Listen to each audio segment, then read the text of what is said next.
Okay, please start. So, thank you for this opportunity to give a talk here. So what I'm going to talk about today mainly is the first observation of the production of three-mass gauge boson and proton-proton collision.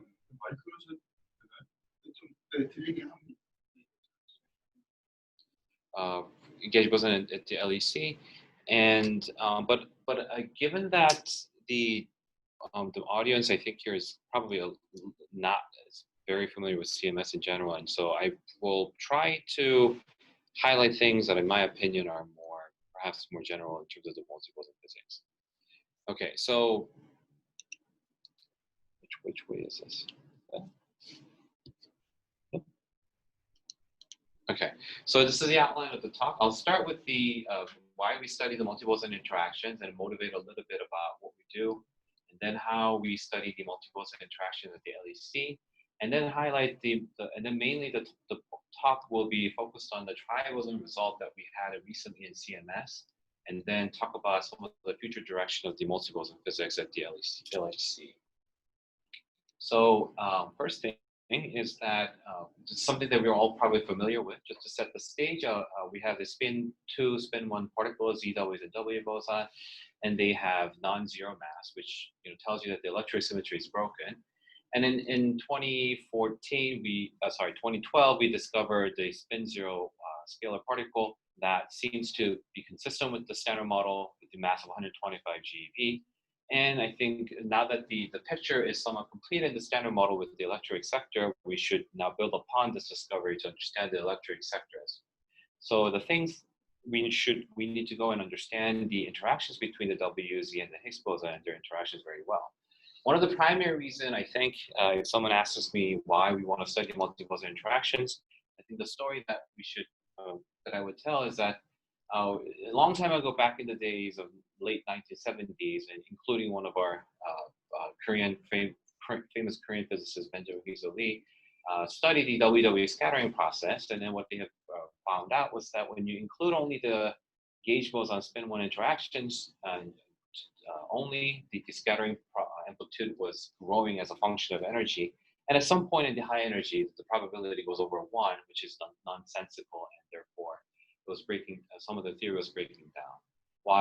And then the conclusion from their study was that if you include the Higgs component, exactly the portion of the part that was growing in energy cancels out, and it restores the unitarity.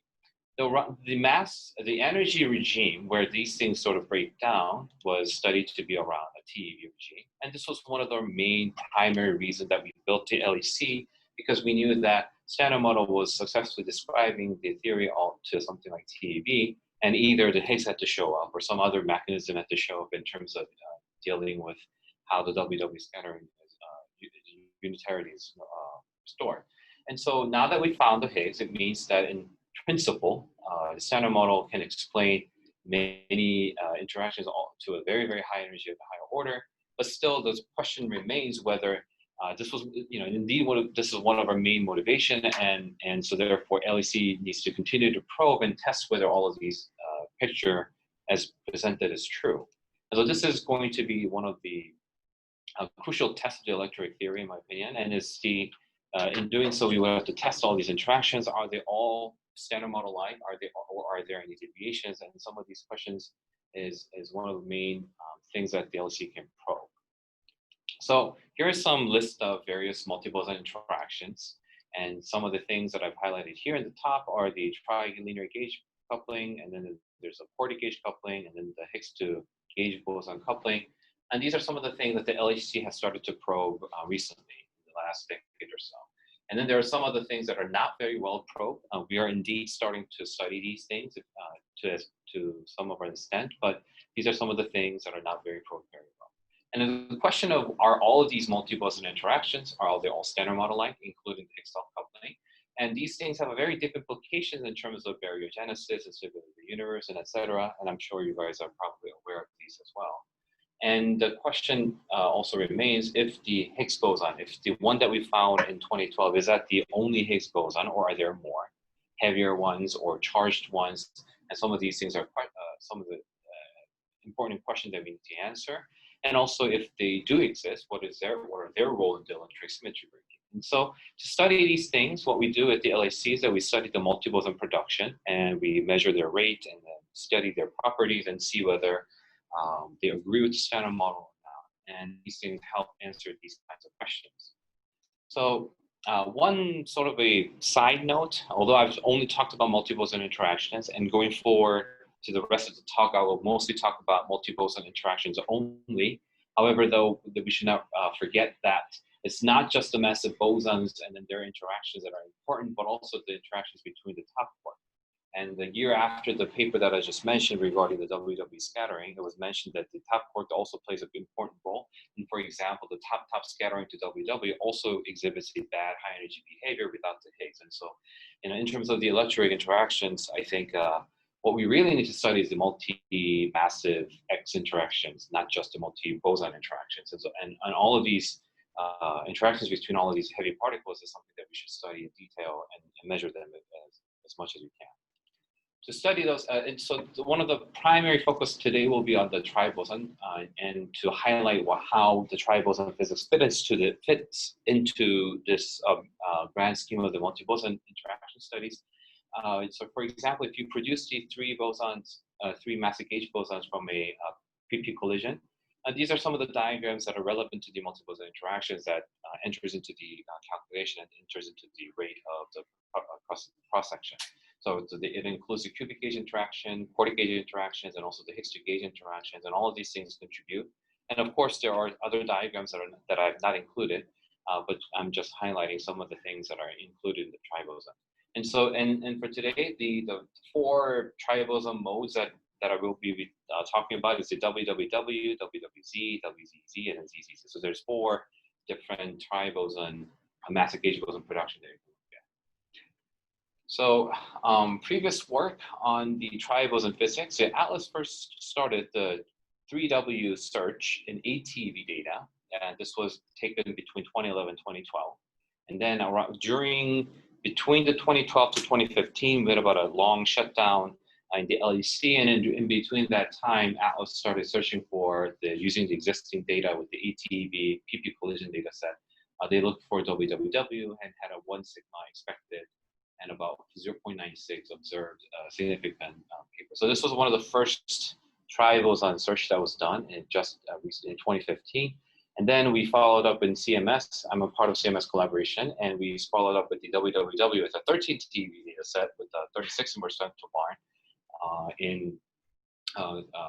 with a partial 2016 data set. We had about 1.8 sigma.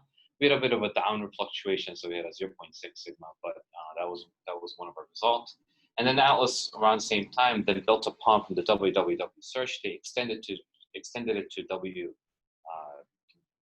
and WZZ and 3 and 4 lepton here. And then they had a first evidence for the triboson massive gauge boson production, 3 sigma expected with the 4 sigma observed. And of course, these two, although they have, it's only about 1 sigma or so, you can also test some of the standard model still, and also search constrained new physics. For example, there was a paper with the triboson signature new physics with an axion-like particle, and as a function of the axion-like particle mass, we placed a limit on using the analysis that we've done, and also with the standard model EFT framework, you can place limits on the dimension 8 operator as well. So these are some of the things that Atlas and CMS have been doing in the past. And then recently we had a first observation with the over 5 sigma, and that was an analysis I'll be talking about today. Okay, so for today, the target is that we're targeting WWW down to ZZZ. So there's 4 production modes, and we will try to measure individually as much as we can. And also the combined production of everything, because none of these are quite observed by themselves. And so to first establishing a production of a 3 massive gauge boson is also one of the milestones that we do at the LHC. Okay, so data. So here's the size of the data that we collected at the CMS. So we've recorded about 15 quadrillion PP collision at the LHC between 2015 and 2018, and this translates roughly into about 5,000 to 50,000 triboson process that was produced at the CMS. So LHC has provided a very large amount of data set and also very energetic data set to be able to study these kinds of very rare multi-boson processes. So here is the cross-section for the four processes that I just mentioned. It's about less than a half a picobarn each, and then the one that's very small is a ZZZ. So as you add one more Z, the production cross-section goes down, and with the ZZZ, it's about 30 femtobarn, 37 femtobarn, and then for WWW, it's about a half a picobarn. And the rough number that would have produced at the in the CMS detector is about 70,000 to about 5,000 events. However, so I think I've already explained it, but majority of the PP collision out of the 15 quadrillion that we do, is not going to be the triboson, but really it's other processes that are like either the single W or the single Z boson production or the top quark production. So these all add up into the size of the background. So once you then produce the triboson, in order to then tell whether there was a W or a Z boson in the event that we had, what we can do is to, the primary way that we can identify that there was a Z or a W boson in the event is to identify one of the decay product, which is the electrons and muons. The electrons and muons are one of the easiest ones to identify the presence of, identify the particles against from some of the other particles that's produced at the LHC. And so being able to identify the electrons and muons is important, and also will tell you that there was a Z or a W. And so for example, the W will decay to E's and mu's about 10% each, and then the Z will decay to E pair or the mu pair about 3% each, and then these are the main decay channel that we focus on. And as you can see, it's about 20% total and 7% total for Z. And so once you produce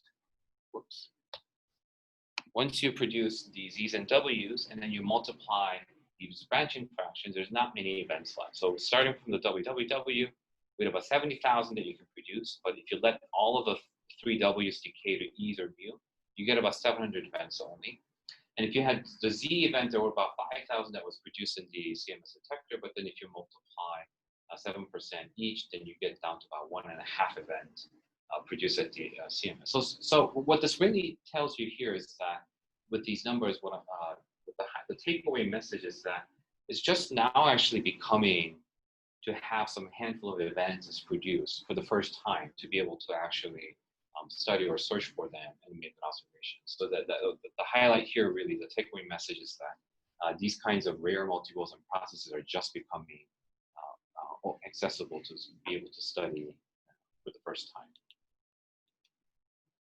So another point here is that the WZs can be identified via E and mu, and so that means that it's very important to identify the E's and mu's very well at the detector. And CMS generally does very well in terms of identifying the electrons and muons and constructing them.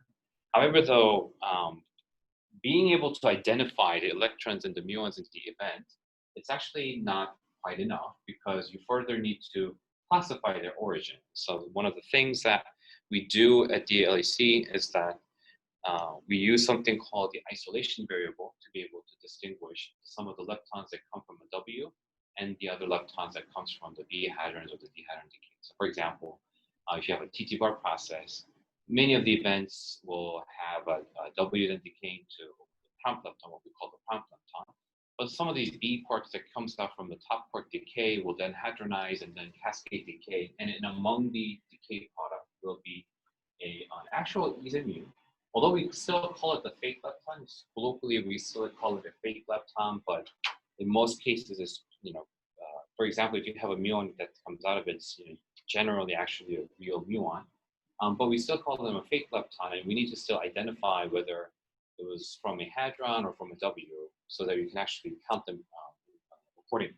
So there's a variable that we call the isolation, where we make a cone around the lepton, and then we add up all the energies that's posited in the cone, and then we put them in the numerator, divided by the PT energy of the transverse momentum of the lepton. And if this ratio is high, it means that there's a lot of stuff around it, and therefore it's less likely to be coming from a W or a Z. And it's more likely that the lepton came from a hadron decay. And if it's this ratio of the isolation is very small value, and that means that it's well isolated, and therefore it's more likely that it came from a W or a Z. So this is some of the ways that we can do this. And without going into too much detail, just one thing to remember is that the electrons and muons have different effects, although lepton universality is a thing in the standard model, but really the detector completely ignores it. And so muons are generally more cleaner, and that the electrons are a bit more, it's a bit less cleaner, and it's a little bit more harder to identify. So we use isolation to now discriminate against the leptons from heavy flavor decay, what we dubbed as a fake lepton.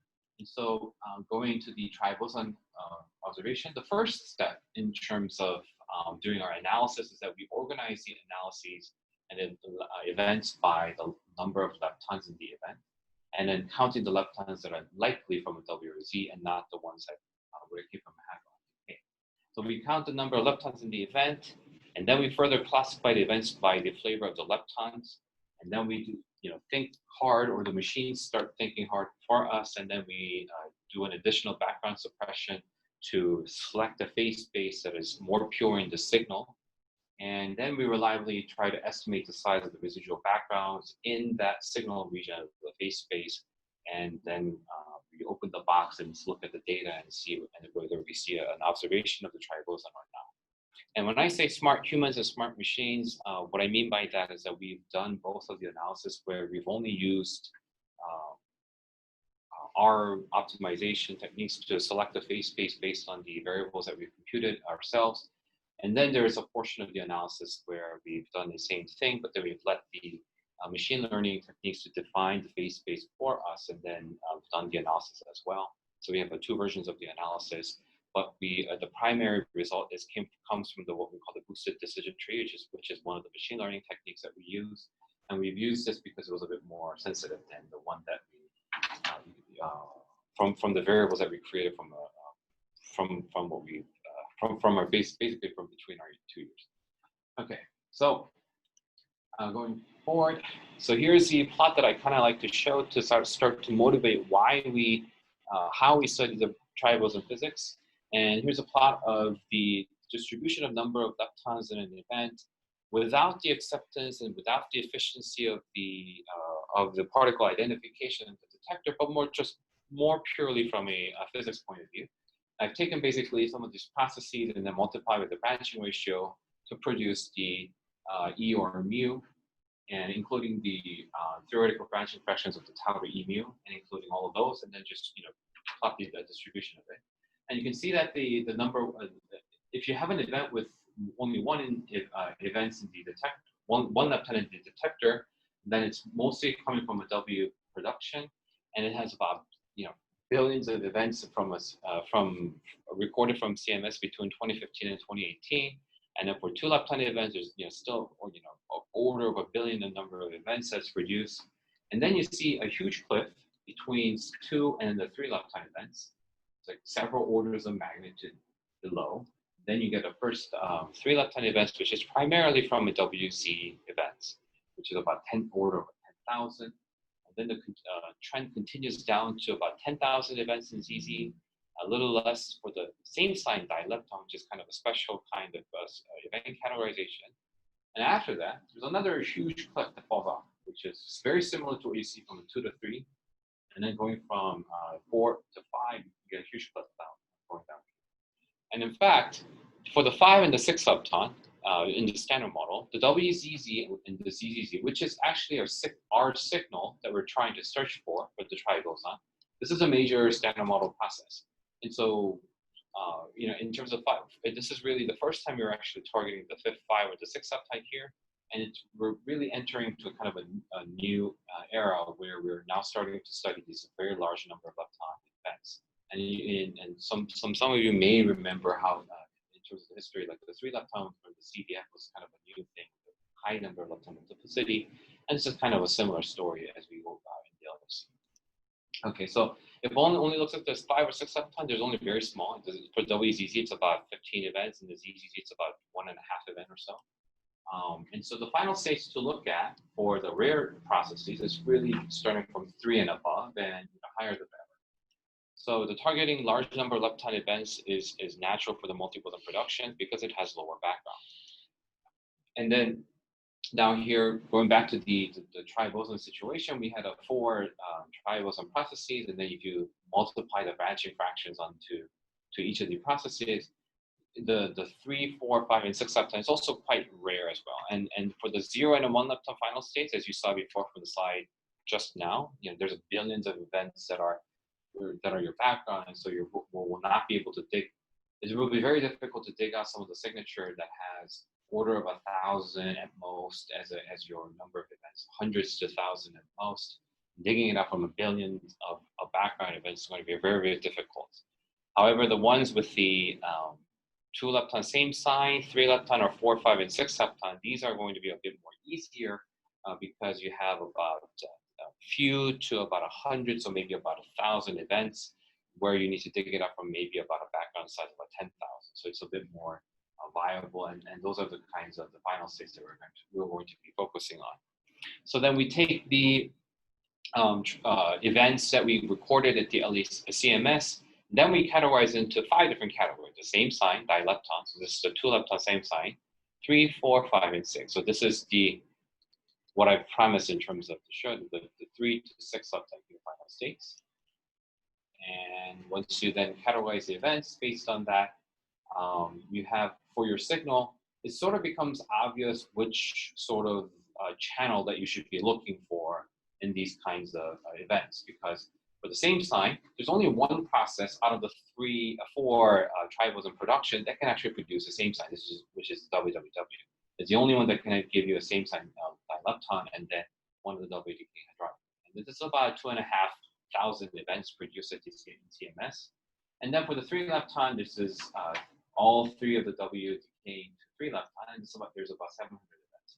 Now, and then for the 4 leptons, WWZ, if you let it all decay fully leptonically, then you have 4 leptons in the event.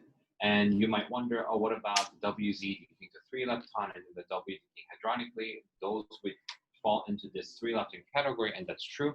However, we don't target those events because the backgrounds are much, much higher, and it's a lot difficult to reduce it. And at the end of the day, there's some cross-contamination between the signal, but they generally end up being quite small. And we do take care of that at the final result when we actually extract the signal strength of the processes, but and by treating them properly and statistically. However, just a side note is that the cross-contamination do exist, but they end up being quite small. And then the 5 lepton, there's only one way to do it, is to have the WZZ all decay leptonically. And then for the 6 lepton, again, it's the only way you can get it is to have all 3 of the Z's decay leptonically. And the size is quite rare. We have about 15 events and about 1.5 events. So we started with 5,000 to about 70,000 or 50,000 produced. But after multiplying the branching fractions, you only get about a few thousand events that you can identify. So then, and also another benefit of categorizing the events based on the number of leptons is that your targeted signal becomes obvious, but also not only the signal becomes obvious, but the backgrounds also becomes obviously split between the categories. For example, in the 3 lepton categories, your dominant background will be coming from a WZ, which produces a 3 lepton. And there's about 100,000 events comparison to about 1,000 orders. So there's about 2 orders of magnitude differences between these two. And then for the 4 lepton cases, there's about 100 events, while the ZZ background is about 10,000. And so there's also, again, about 2 orders of magnitude differences between the signal and the major background. For the 5 lepton and the 6 lepton, there's really no source because, again, these are your main standard model source. So whatever that's the background that comes in is going to be smaller than your signal, and if it genuinely produces 5 or 6 leptons. However, there is a possibility where you start with a very large value of 10,000 events, plus if you and add like a fake lepton or 2 fake leptons, then they can also become relevant in these 5 and 6 leptons. Because just as kind of an order of magnitude, it's about if you have like a 4 lepton and then finding another fake lepton, the rate of going from here to here is about, I would say, 2,000 or 5,000-ish. Like 1e to the 3 or 4 is sort of your size rough size that you can expect. And so the 10,000 then becomes about, if you multiply 1 e to the minus 4, then we're talking like tens of orders of events. And so then it becomes signal to background becomes somewhat more similar. So that's how these two become somewhat viable. And then for so for these two, it's a little bit going to be difficult. So I'll explain what we do here. So if you closely look at these two, you'll notice that the 3 lepton cases have one less z comparison to the background. So there's 2, there's 1, and there's 0. And that becomes one of the major way of dealing with the backgrounds. So for example, if you focus on the z to LL decay, so if you take the z decay to EE or mu mu or E mu, and then if you just plot the invariant mass of all of those z decay, this is how it kind of looks like, where you have a nice peak around the 90 GeV of the z boson mass. And then if you go to the off shell, then there's a huge portion of the off shell with the outside of the z. But if you focus on the cases where the z then decays to E mu with some threshold on your lepton transverse momentum cut, they all generally pile up to the lower hand side of here. And that's, if you compare with the unshelled peak, it's about a factor, 2 orders of magnitude smaller.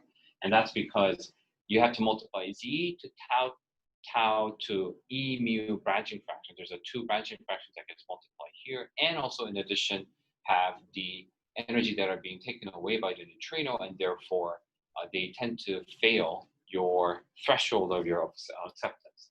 And so by selecting Z to E mu kind of flavor choices, you naturally then suppress the processes that involve these kinds of diagrams. So for example, you can use this in your signal.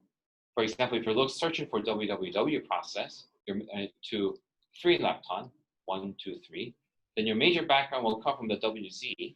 But if you select the lepton configuration specifically like this, where you have 2 same sign electrons and an opposite flavor and opposite sign, which we call a muon, for example here, then none of the pair combination will make a same flavor opposite sign pair. So there's no E plus E minus or mu plus mu minus. And therefore, this kind of flavor configuration is what we call 0 SFOS, because there's 0 same flavor opposite sign pair.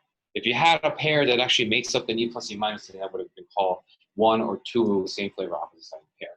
But in this kind of specific choices, if you require that to be the same for the background, there's really no way to produce a 0 SFOS without the Z going through a tau and then the E mu cascade. And this is highly disfavored, as I mentioned from a slide before, and therefore you can naturally suppress this kind of background by 2 orders of magnitude. And that was a size that you needed to bring down your background in order to be more similar between the signal to background. So that's actually one of the main suppression method of reducing your WZ background. And similar can be done with the WWZ process. If you tag a Z to E plus E minus, because this is favorable, so you want to do this. But for the other 2 leptons extra 2 leptons that you have, if you select E plus and a mu minus, then for your background, the similar way, you will have a Z tag, which is common between the signal and the background. But then for the backgrounds, the Z will have to decay tau to E mu in order to make up the same kind of flavor choices. And so this is highly disfavored as well. And so this way, which was about, there was about 140 events here, and then there was about 10,000, which was about 2 orders of magnitude differences, but now this is also highly disfavored, and it brings down the background to about same size, same order. So that's one of the major way of getting your 3 lepton analysis and the 4 lepton analysis. And so 3 leptons, you identify 3 leptons, then you split by the number of same flavor opposite sign pair. And then if you have a 0 same flavor opposite sign pair like this is going to be a clean signature, while 1 and 2 is going to be less clean. And then for the 4 lepton, you tag a Z, and then you require the other 2 candidate to either decay same flavor or different flavor. And if you do decay different flavor, then you're going to have a smaller number of ZZ background. And we'll further split this 2 categories into more number of categories that have a different signal to background ratio in order to gain more sensitivity. And I'll talk about that in a little bit. To finish this picture, for the same flavor, same sign dilepton events, it's split by the flavor E mu, and mu mu. And that's because I briefly mentioned from several slides before, that the electrons tend to be more messier than the muons. And that was the main reason that we separate these two out, because the mu channel is going to be more cleaner than the ones with the EE background, EE channel. And then we further split the events based on the hadronically decaying W, because if you have two quarks, you will have two jets in your event, and then those two jets that you've identified may be on your W mass peak, which will be more dominant. But if it's outside, it's less dominant, but you still want to accept them. And then there's also cases when you may have not identified one of the jets coming from the quark, and in those cases, we'll have only one jet in the event. So there's three categories: one that's on W, off W, and one jet. And then you can take all three of these cases and you multiply by the 3, and you get a total of 9 categories. So this is the same sign categories of 9 number of categories. But I won't go into detail any much further for the rest of the talk. I'll just briefly mention that this is what we have. For the 5 and the 6 leptons, because you start with like 15 events and then 1.5 events or so, there's really not enough statistics, so everything just pushed into a single bin, and there's only one category of events. Okay, so now that I've finished up how we categorize the event space and the number of leptons and why we do that, and then the flavor of the leptons and why we do that, we need to then think hard and do additional background suppression and then define your signal-dominated phase space. So the first thing is that you can do is that for the 3 lepton, the 0 SFOS channel, which explained to be one of the clean channel, you already, when you select 3 lepton plus a 0 SFOS final configuration, as you can see here, the WZ background, which should have been your dominant 3 lepton source, is really tiny. And it's actually smaller than some of the other background. And this is because, as I mentioned, the Z will have to decay to tau and into E mu, and that's very highly disfavored. While for your signal, it's not there's no issue with the branching fraction or the acceptance issue, and so your signal amount is actually now become 1-to-1 with your background. But then there are additional background that can produce 3 leptons, or some other backgrounds that can produce 3 lepton plus leptons, but they always usually come with the B quark, because they are sourced from a top quark decay. So in those cases, you can then identify those extra presence of the B quark in the event. We do this by using a deep neural network based B tagging, where you look at a jet, and then you try to identify the secondary vertex, and you have multiple tracks that comes out. You push them into a deep neural network, and then you measure, you give them a score as to how likely that given jet was coming from a B hadron decay or a light flavor decay. And then if it does come from a B hadron decay, then you reject those events, because you can then count how many number of jets in those events are tagged as coming from a B hadron. Then for the background process like TTW, you'll have a B quark, and therefore it'll peak at around 2 number of B tagging. While for your signal, which don't have any B quarks in your events, you'll be time dominated at the 0 number of B tag. And so you can cut these things out and have a cleaner signal background ratio. Now there's an additional benefit of having these kinds of B, rejecting the B, because from a TT bar event, which can at most only produce 2 leptons, they still enter into your signal region of a 3 lepton, because one of the B out of the 2 that comes from a top quark can fake one of your leptons. And again, this is coming from a cascade decay, so it's actually likely to be a real E or mu from a semi-leptonic hadron B hadron decay, but nonetheless, we still call them a quote-unquote fake. And if you have a 3 lepton like this, there's still one more B that is left over. And so if you look at this plot, you can see that it peaks at 1, and then if you cut them out, then you're rejecting some of the TT bar fake lepton backgrounds, which is kind of important as well. And so you are left with this kinds of N equals 0 of events here. And so to summarize it, for the 3 lepton analysis, the 0 SFOS is a clean channel where you have a large number of signal to background ratio. 1 and the 2, again, because if you select one SFOS or the 2 SFOS kind of configuration of your lepton, then you're naturally going to have a larger number of WZ, and you can see that the W's is much, much larger in comparison to the 0 SFOS case. And if you just focus on the 0 SFOS, which dominates your sensitivity, we have about 1-to-1 signal to background ratio. We have about 10 events or so of WWW. And then the rest of them are categorized as something like 22% into TT bar, 15% from WZ, and then about 11% from TTW. And the respective uncertainties as that's shown. I won't go into too much detail of how we did this, but the size that's going to be relevant now going forward is the fake lepton background with 30 to 40% uncertainty, which is generally quite hard to reduce. And so even though it's still, as of now, it's still statistically limited analysis, but it's quickly becoming to a point where the fake lepton background is becoming somewhat important. And then for the 4-lepton analysis, to quickly recap of what we have, the 4-lepton analysis is split by the tag of Z, and then the other 2 leptons are either split by same flavor or the different flavor, like either it's EE or mu mu or E mu. When it's E mu, then as I mentioned before, when it's either tau tag decays to E mu, this is highly disfavored. And already at this point, by selecting 4-lepton like this, you get a signal to background contribution like this. The red one is shown as a trivalent signature, mainly coming from the WWZ. And then the pink one is the ZZ background. And then to further suppress the background, if you stare at the Feynman diagram between the two, you'll notice that the E's and mu's here come from an intermediate particle with a different mass. And therefore, there's a variable called the MT2 variable, which is a sort of a generalization of the transverse mass from multiple missing particles.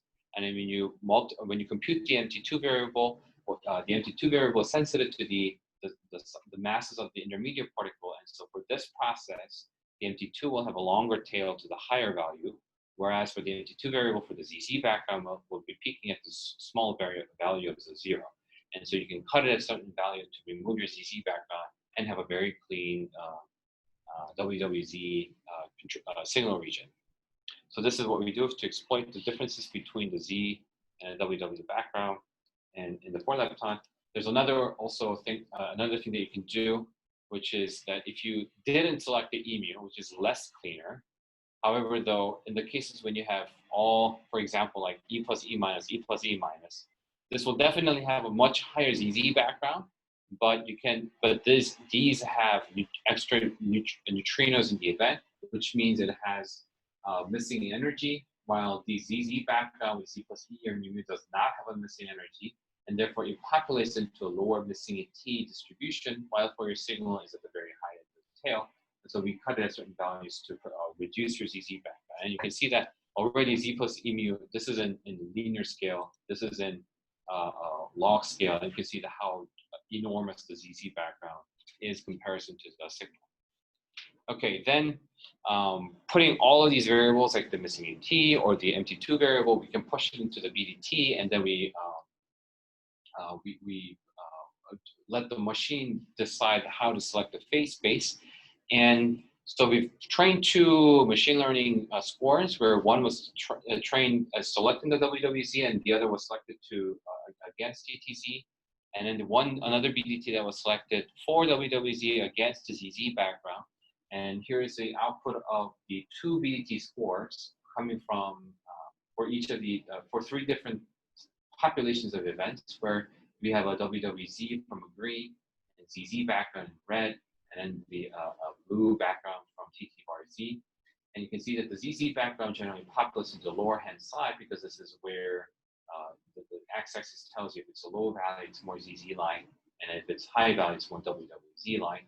And so you have the 2 different backgrounds that are separated against from the WWZ.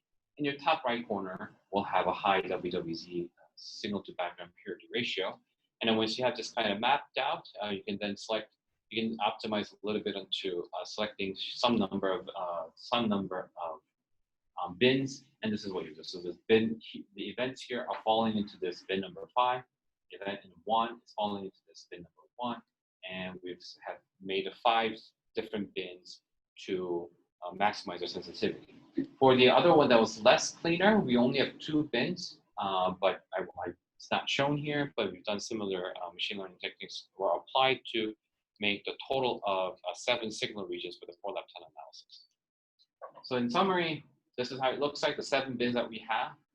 And there's about 10 or 20 events between 10 and 20 events of signal, the WWZ, which is shown in green. And then the Z plus emu bins are more sensitive, as you can see, with the based on, just by how you can tell that the signal is a bit more pure and have a higher number of signals in the emu bins. And again, this is statistically limited because you can see the large uncertainty from the data, statistical uncertainty. The main background is, again, the ZZ, and then there's a secondary background of TT bar Z, which we can reduce it by B-tagging in a similar way that was done in the three-lepton case.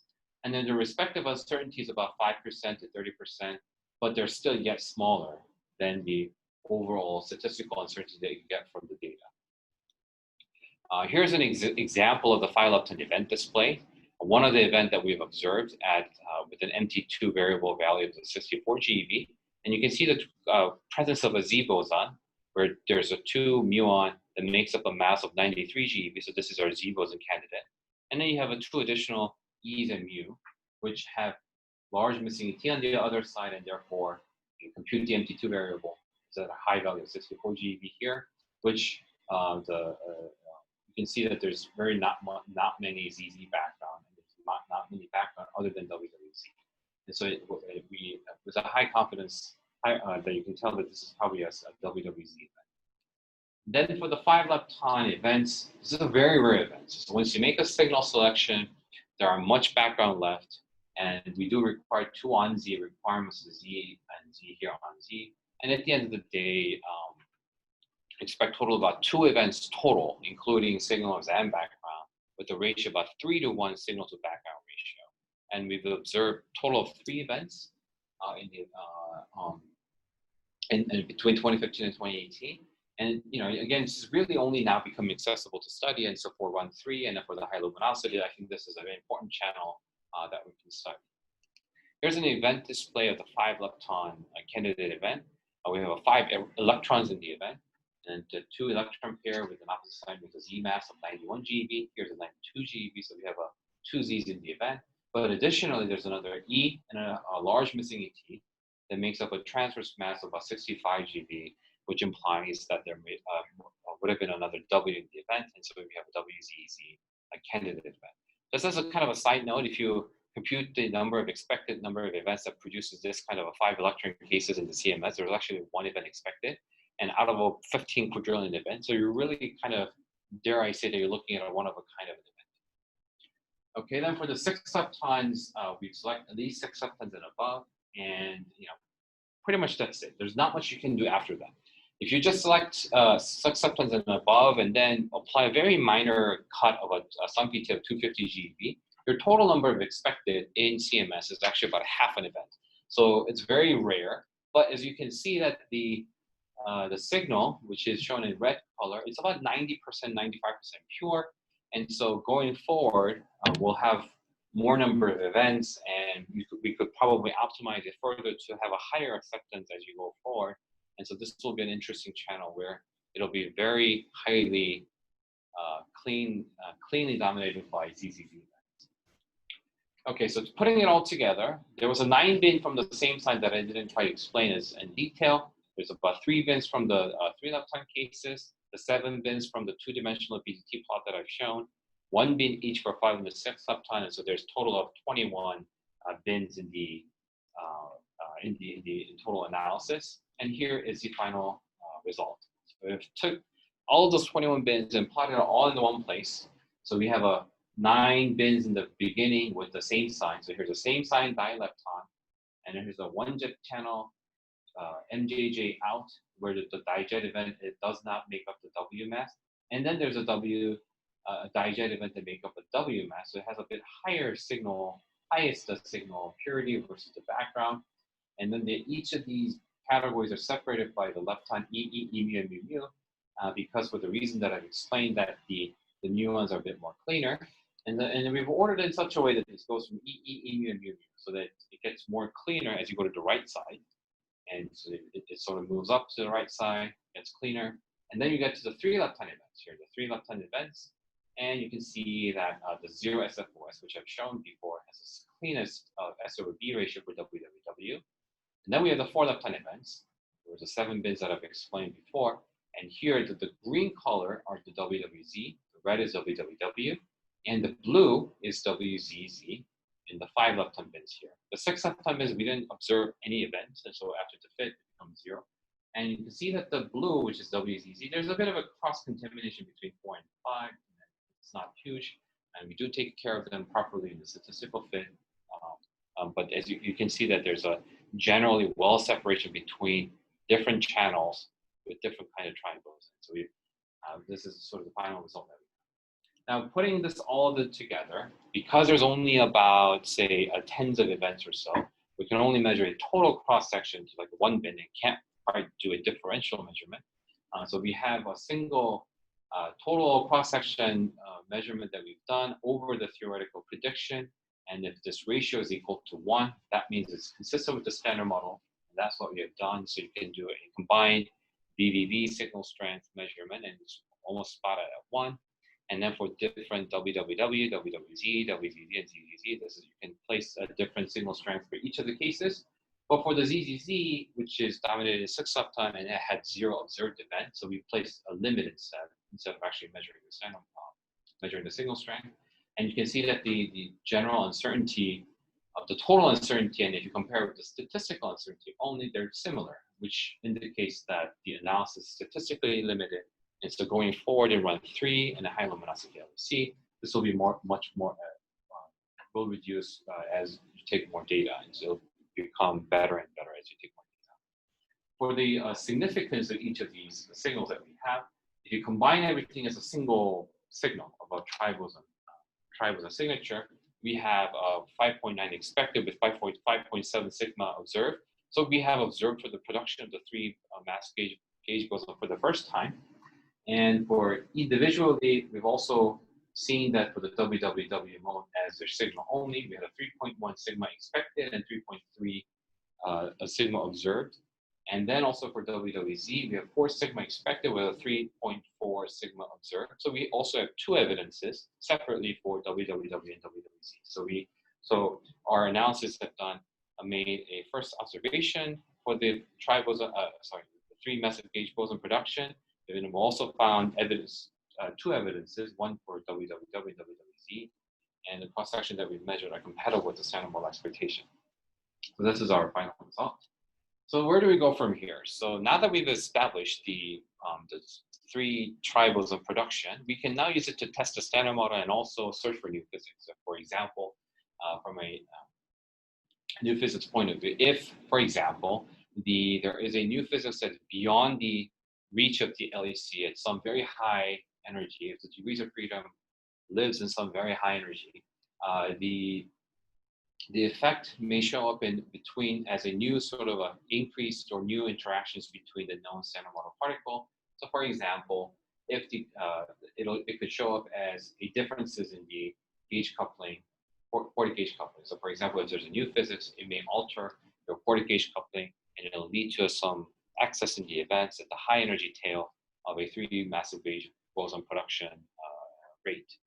And since so far, we've only measured everything into the 6 lepton final states like this, of a fully leptonic final states, we were looking at a very clean channel by targeting the large number of lepton multiplicity with a low number of total size, of tens of events that we've counted. But if you move on to, for example, because we understand the gauge boson to lepton or the quark or the neutrino decays fairly well, you can, if there's a new physics that alters these kinds of tens of events that we just measured, it would have also altered the same way in the semi-leptonic final state as well. And so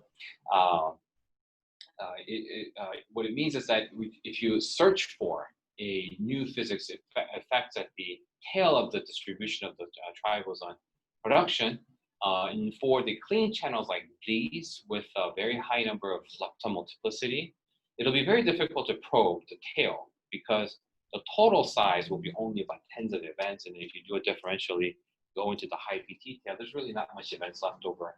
And you won't be expecting to see a 1 or maybe much less than a 1 number of events. Then if there's no data that you've observed, then you won't be able to place a limit on them. However, for cases with the semi-leptonic final states, your total size of the rate will be much higher. And even though your background will be even higher to something like billions of sizes, billion number of events of your background. Because if there is a BSM physics at the high PT tail, it'll increase the number of events with a very specific kinematics. For example, like Z with the merged IV jet or very high missing ET, for example. And then you may be able to discriminate your backgrounds with the single Z or the single W background, and then dig out your BSM physics or signature here. And if you observe some number of events, you may be able to place a stronger constraint on the new physics than in the cases for the fully leptonic case. So in the future, what we're currently working on is, for example, is the BDV to the semi-leptonic final state and search for new physics at the high tail of the events. And as you go forward, we've only collected about 5% of the total data that LHC will provide in its lifetime. And so once we have a lot more number of data, a number of events, we'll be able to probe all these kinds of interesting things. And even further, if you go more forward, so here's one of the other recent results from CMS, which is the WW scattering search, where you see that in this kind of diagram, this is sort of a cross diagram from the tri-boson cases. So if you take one of the quark and put it on this side, you put this one of the curve and put it on the other side, then it becomes a tri-boson process. So there's very similar physics and is being probed. And in this kind of same flavor, same sign dilepton with the two jets like these, you take the two jet invariant mass and you plot it for your signal. It has a long, very, very long tail. For your background, it falls up very quickly. And here, there's about hundreds of events here now. And so we're reaching to a point where you can study the WW scattering with some differential measurements like this. And this is one of the recent results that came out in CMS as well. Now, of course, the real portion that's actually very interesting in the WW scattering, which is the longitudinal mode WW scattering, is only a small fraction of it. However, it really sets up a stage where we can, going forward, we'll be able to study these kinds of effects. And then even further, even for the future, for different kinds of multi-boson interactions, here are some of the diagrams that was presented as a suggestion from the phenomenologists that we, as an experimentalist should study. For example, there was a study that says that you can do a vector boson scattering of WW and a H production. So this is like a tri-boson production within a vector boson scattering, and where you can have a same sign dilepton and then Higgs boson, and it sort of effectively turns your LHC, which is a proton-proton collider, into a vector boson collider, and then also a Higgs boson collider, for example, if you want to think of it that way. And it probes the trilinear coupling, and it was suggested that this may be able to place a similar constraint as a direct Higgs searches. And you can also do direct Higgs searches from a vector boson scattering point of view, and have Higgs here, and it will decay to a WW or BB bar, or let it all decay WW. And also similarly with the VH production, where Higgs can then decay to WW as well. And so all of these things will produce multiple number of leptons, like the large number of leptons that we were just studying, but additionally with the vector boson scattering signature. And so, same sign, or the zero SFOS that I just mentioned, which is very clean because your WZ backgrounds are smaller. Or you can have a very exotic signatures in these kinds of cases where you have 3 positive or 3 negative same sign 3 lepton, which will have a very small number of background, including with the vector boson scattering kind of signature. And all of these things will have a very small number of rate, but if there is a BSF physics, they'll generally will grow at the high PT tail. And depending on how we do these searches, we may be able to place some interesting constraints in the future. And even the leftmost process, what is the standard model cross-section? The cross-section for producing something like this, so I know the number of production off the top of my head. It's 2.5 events produced in the run 2 of CMS. 2.5 events. With assuming the leptonic decay of W. Yes. Including the branch ratio. Yes. So same sign dilepton, Higgs to BB, and then the VBF gens is 2.5 events in CMS run 2. After acceptance and efficiencies and everything, it'll get much smaller, and because you have to find 2 jets and also identify all these things. So it'll be quite difficult. But certainly going future with the high luminosity, I think this will be something interesting to do. And there was so that was for LL to BB bar. An even rarer one would be H to WW, and there, you can also have like three. Oops, you can also have like three positive charges, for example. So I think there's many things that you can kind of try to do. And it was from one of the paper by people here in Francesco Riva and etc. Okay, and then I'm going one more step further. This is something that I've mentioned very briefly, where it's not just the multi-boson interaction that I think should be interested in, but also multi-massive X interaction. So it includes things like top to Higgs coupling, top to gauge boson coupling. So there's also like things that are involving with the top quark with the multiple number of heavy number of particles that are being produced that we can also probe. All of these things are a very small number of events as well. For example, I think, if I recall correctly, these two are about orders of 10 femtobarn without the branching fraction. It's pretty rare, and it's something that we may be not able to be able to see, or I haven't done the full study, so I don't know for sure.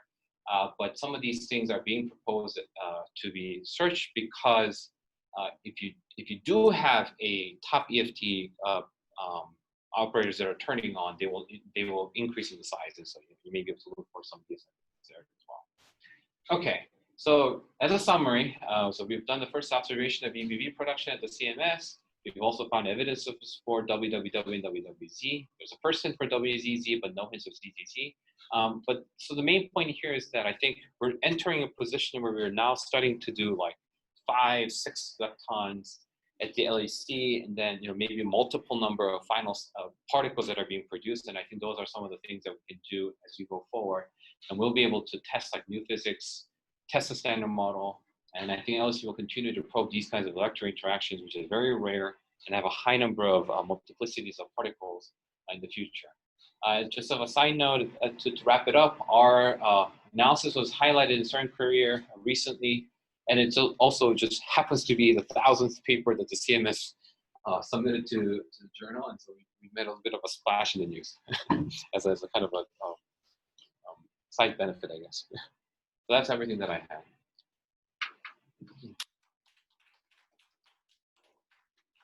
Congratulations to observe this.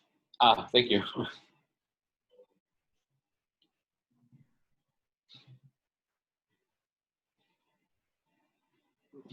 Question?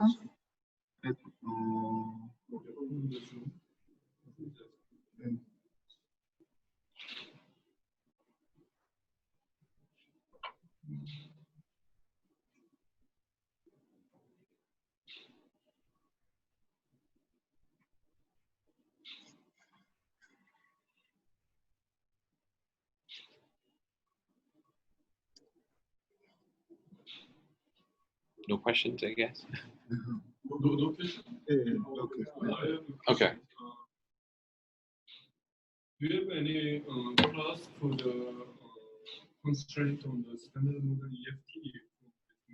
No, so that's currently what we're working on right now. And at the time when we suggested that we do this, which was last year, March, April, is when we started to actually start working on this. Our at least from our small collaboration within the CMS, our argument was that let's first observe it and then try to look at the semi-leptonic decays and include all those things and then do an SMEFT interpretation. So we haven't looked at it in detail what to do yet. We're now starting to look at it. And so we were primarily focused on dimension 8 operators, mainly for the portic gauge couplings. But then I've noticed that in this iChep few weeks ago, Fabio Montoni was saying that the WWW in the triboson production has extremely large K factors related to EFT operators, and that it may be able to probe dimension 6 operator just as well as the diboson WW. So some of those kinds of things are being considered right now in our small collaboration within the group that we're working together with our colleagues, and then try to, so maybe within the next year, hopefully, summertime is probably when. Next year, summer. That's our next year. Early would be good, but depending on how much people we have and how many people can actually work on this, it may be longer, it may be shorter, and that's what we're currently trying to do, to place limits on the SMEFT. So that's our primary goal these days. It takes quite a long time to. Oh, so that's because it's not just the one that we just finished, but we were trying to include 4 lepton plus 2 jets, 4 lepton plus missing a T, 2 lepton plus like fat jets, 2 lepton plus 2 fat jets, and so there's maybe even more channels that we're considering, because what we're expecting is that those channels will probably be more sensitive to the SMEFT. And so because of the fact that there's a much larger rate in general. Like for most cases so for example, like the VBS, this measurement, whoops, this one, the same sign isn't the one that has a best constraint on the dimension 8 operator. It's the one with dimension 8. It's not this is not the one with the high, even though this has the most clean and the highest sensitivity. Like the VBS, the same sign dilepton is like 10 sigma nowadays. But the dimension 8 operator limit is best with semi-leptonic decay, like the W, L, nu, fat jet. Because the dimension 8 operator, when you turn it on, will have a very high number of events. It's a very high tail, and they tend to produce a large number of fat jet. And of course, from theoretical point of view, it has a bit of a problem, because there's a point where the EFT sort of breaks down. And we're reaching to a point where we have an MJJ, like 3 TeV here. And some theorists will tell you that no, that kind of limit is wrong. So we'll have to do all of them together.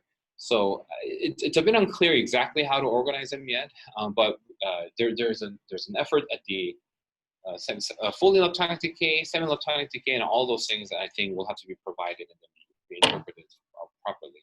And so what we're currently, from the tri-boson group's perspective, is trying to do is that we're adding in these kinds of extra phase-space final states, semi-leptonic final states, and then so that those including with the ones with the one that we just finished, will be able to probe a bit better.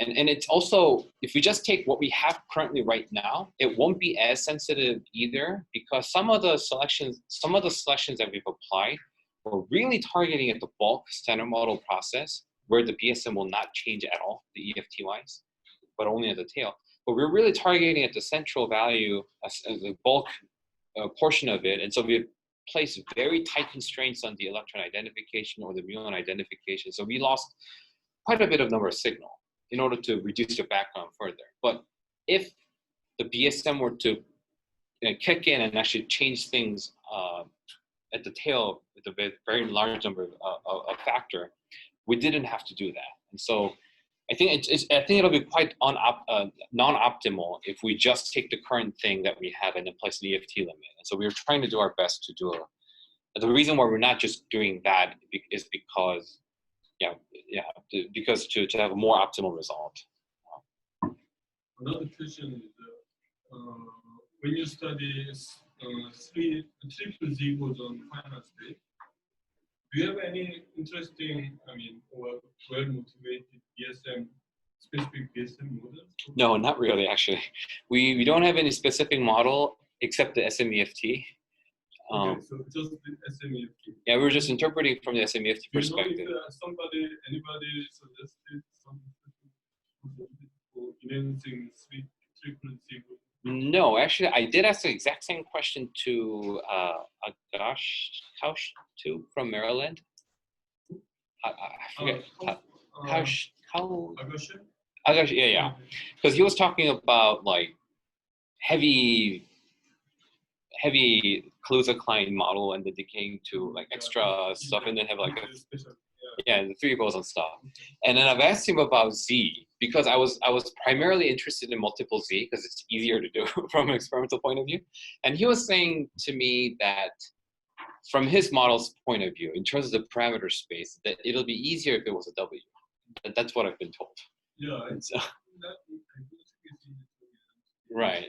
And so because then you'd have to have Z, and then you'd have to like, I think he said something about like if you do a Z, then you have to have a photon, and it's just generally hard to kind of have a model. So yes, I don't know for sure if there's a good model for it, but if there is one, I'm all ears because I think ZZZ is an interesting final stage, and if there's a more motivation for it, I think it's more the merrier. My last question is, I think for example, there are some models where the main signal collides, for example, 6 charge leptons.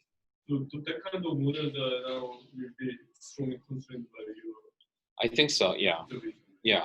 I mean, roughly, the signal cross section should be less than order of a few femtobarn. Mm-hmm. So you have 137 inverse femtobarn, and for example, 5 lepton event is about 1-2 events. Right. So here, so this is 5 times the standard model, and then the ZZZ standard model cross section is 37 femtobarn. 37. Yeah, but if right. So the 6 lepton is, if you multiply 6 lepton to 37 femtobarn, it's 11 attobarn. But then 5 times, so yes. So that's kind of the limit that we're currently.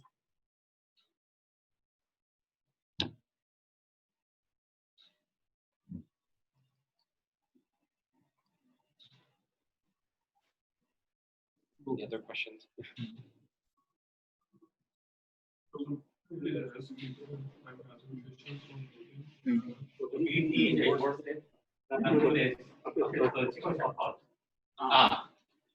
BDT is a bit better, but it's a little bit hard to see, as you can see.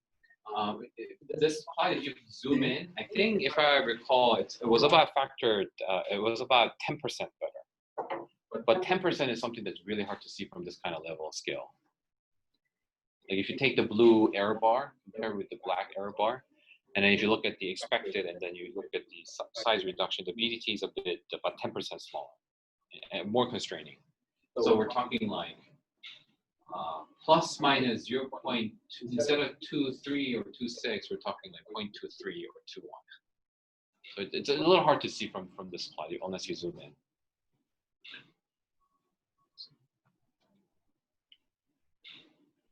So,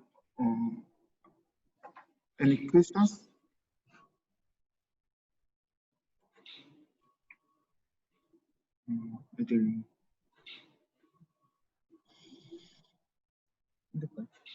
Then let's take the speaker again.